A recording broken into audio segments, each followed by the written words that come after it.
Ma force en tant qu'artiste, c'est de porter le jilbab de cette façon-ci. Donc pas en mode hijab, mais dans cette esthétique-là. Parce que cette esthétique-là, elle est très perturbante en France. Dans un pays où la stigmatisation de celles qui portent le voile est dénoncée par des ONG comme Human Rights Watch ou Amnesty International, Zoufria choisit de faire du hijab une source d'inspiration et de style. Elle cherche à provoquer ceux qui prétendent que les femmes voilées en France sont complices des régimes fondamentalistes où le voile obligatoire est synonyme d'oppression. J'ai vu la force que c'était. Vraiment, ça irrite. Je suis très très fière justement de jouer avec, déjà dans un premier temps avec le jilbab. C'est une armure que je trouve forte et qui retranscrit comme le miroir en fait. Je suis le miroir de ces agressions que je subis. Quand il s'agit de me mentir, j'ai envie de m'énerver dès le matin. Dès que je vois les infos, c'est pas mal. Le reflet de diabolisation, c'est par les yeux noirs.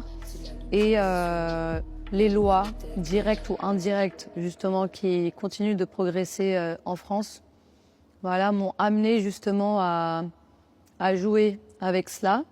Et c'est pour ça que j'ai décidé que Zoufria, vraiment, elle s'habillerait toujours en voile, en jilbab, en niqab, en burkini, sunn d'ailleurs. Et en plus, maintenant, on peut le rajouter, la abaya. À ce qui paraît, j'entends marcher les milliardaires. Et concernant la vie, elle est pas dans cette terre.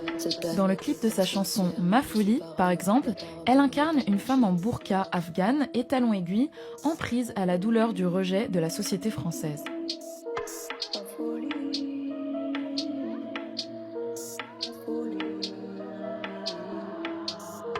Ma folie, ma folie, ma folie, ma folie, ma folie, ma folie, ma folie m'envahit.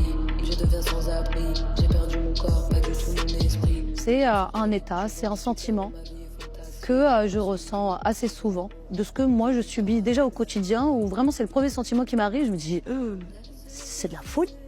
Comment tu peux penser ça? Par le temps qui change, ils sont désirés. Jusqu'alors, je suis mouillée. Ma pratique artistique, elle est vraiment pluridisciplinaire. Je m'émancipe depuis longtemps musicalement, mais voilà, je suis auteur, compositeur, interprète, donc je compose mes textes, je les interprète. Y'a pas de confidence, pas la peine de crier si fort. La vie se laisse défiler. Par le temps qui change, ils sont désirés. Mon objectif, c'est de mettre en avant visuellement, en trash, vraiment très trash, justement cette agressivité que je reçois et que les gens ne reconnaissent pas.